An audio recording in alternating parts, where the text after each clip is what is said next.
This summit wasn't meant to be about Europe, but for David Cameron, it is now. Reporters there thought he'd said any ministers campaigning against him in the EU referendum would have to resign.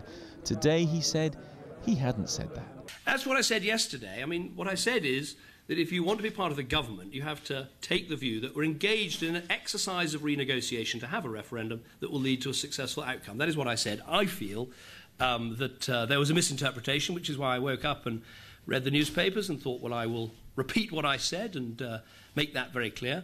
It was all getting a bit uncomfortable as the reporters insisted that was not what he'd said, until finally... The only thing I'd add is that if if you're not certain about something I said yesterday, ask. We'll happily make it clear. Back home, Eurosceptics insisted ministers would have to be allowed to campaign for an out vote. I think it's sensible that people should be able to campaign on this issue the way they feel. I mean, there's lots of issues where there are free votes in the House of Commons. Those tend to be issues of conscience, so this is more a policy issue, isn't it? Well, I don't think it is. I think I think this goes to the heart of what a lot of people feel in the Conservative Party.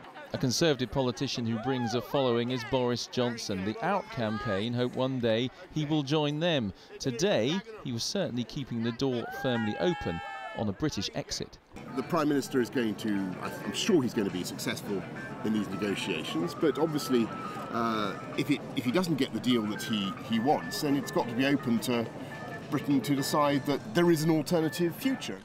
David Cameron first has to win over allies in Europe for any new deal. After that, he'll find out just how many of his own party he can keep in line.